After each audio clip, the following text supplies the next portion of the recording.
is I have realized, just thinking about it, how far back it goes for me. And now I have a way to name it that I've never heard somebody say. And I love it. So let me go way back. I was trying to think of like memories about this. Let me go way back. Let's go way back to 1993, because I was born in the 1900s. Have I told you that? I was born in the 1900s. And in 1993, I was just starting out giving spiritual talks. I was brand new to this. And there were a whole bunch of us starting out. I lived here in Southern California. And one of us, there was a guy that was a little older than all of us who were just starting out. And he got invited to speak at this massive event. And that event, for me, that would have been amazing to speak at that event. I have no idea if I was ready for that. I thought I was. I was like on a man on a mission. This is what I cared about, giving these spiritual talks. And this guy, who's a little older than me, got invited to like the Premier League, like the big league. And I was, of course, profoundly, insanely jealous that he got that opportunity. And I remember saying to him, that is awesome. So you get like a chance to go speak at that thing. They're going to give you a mic on that stage. All those people are going to be there. What are you going to do? And I had like this wide-eyed wonder and awe, like, what would that be like to be able to get to do that? What are you going to talk on? And I remember he said to me, well, I got this talk I've done a ton of times. And then he named a Jesus story. I believe it was Jesus calming the storm. He said, I've done that talk so many times. Man, I've nailed that one. So I'm going to do that one. Because I can crush that one. And I remember just like, you've nailed it? First off, I had this sense that a sacred text, especially those Jesus stories, God, they do something to you. And then you circle back a little while later and it does something different to you. And you're transformed, you evolve, your consciousness expands. Then you realize the story can be read in a whole other way. Yeah, so I had this sense right away early that like, the one thing about an ancient text that people have been gathering around and have been soaking up and absorbing, and it's been like a transforming agent with them, helping them wake up. The one thing you don't do with an ancient text is nail it, right? I had the sense that it was about discovery. It was about learning. It was about surprise. It's like you're a student on a quest. So just like, well, I've got that nailed. Whew, that was not how I saw it. But then even the event itself, you get a chance. I remember like the way my little brain and heart functioned at that, our big brains and hearts functioned. However I saw the world at that time, oh man, you will be fine. Yeah. You know what that interaction was with that guy? A South Star. See what I mean? See what I mean by incredibly simple? This episode, 303, is called South Star. Yeah, you know what a South Star is? A South Star is something that guides you because it's upside down, because it's backwards, because it's the opposite. Here's another South Star. I remember, this would have been 10 years later, 9 years. I remember when social media started. How's that for a sentence? Because I was born in the 1900s. Have I told you that before? I was born in the 1900s. I remember when social media started, and you could see people figuring out, basically people were given global broadcast platforms to carry around in their pocket. That's what a social media account is. Like previously, a global broadcast platform was called like CBS or NBC or Time or Newsweek, right? Like previously, global broadcast platforms had an editorial board, had standards of journalistic integrity, had editors, had extensive accountability. Like it was thought through what you're going to broadcast to the world. And there was like an integrity at every step of the process. And then, and it felt like in a matter of moments, people could now broadcast to the world. And I remember, so this would have been like 2000, my memories are like 2001, 2002, people started talking about Facebook and Twitter and all that. I remember noticing, because you could watch people sort of feeling their way into this. And I remember noticing how many people were using the platform to tell people about what they were working on. They were using this ability to broadcast to the world to inform people about the work that they had at various stages of completion. And I remember having the sense like, wow, it's on a regular basis, it seems like that person is spending a ton of energy broadcasting to the world about the thing they're working on, but they could be spending all of that energy and giving all of that energy to actually doing the work. Like it appears like there's work, but apparently it looks like they're also treating the telling people about the work like it's work. And it seems like, wow, it seems like the work, at least what I was experiencing at the time, is the work I was doing took everything I had.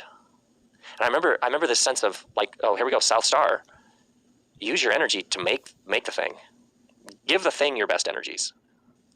Yeah. And if you have anxieties about the work that you're doing, if you have insecurities about the work that you're doing, probably a global broadcast platform isn't the place to broadcast those insecurities and tensions and questions that you have and anxieties. Probably should work that out with some friends, maybe like a professional of some sort, and then get back to doing the work. You see how that like, this shaped me in a profound way. Like, give the energies to the thing you're actually doing, because otherwise it would be easy to spend all your time giving all your best energies to the thing that's not the thing that you're here to do. I noticed when I would meet people who said they were ideas people, this phrase came about. People start saying, oh, I'm an ideas person. I literally would be like doing a Q&A and somebody would say like, I'm just like an ideas person. I don't know what that is, but I remember this would have been, probably this. I first started hearing that phrase maybe 15 years ago. I'm an ideas person. I remember thinking, I don't want to be an ideas person. I want to be somebody who actually makes things and gives them in the off chance that they might actually help people. I want to actually finish things. I want to like get an idea, but not just be an ideas person. I want to be somebody who gets ideas and then goes through the sweat and the act of incarnating the idea in flesh and blood so that it actually becomes a thing. I want to be somebody who actually makes things and finish them so that they actually exist. Yeah, South Star. You hear somebody talking and something within you thinks, yeah, no judgment, love what you're up to. I'm just taking what you're doing and there's a South Star in there for me. That's helping guide me in the direction I know I'm here to go. Because we're familiar with the North Star. Someone says or does something, you're inspired.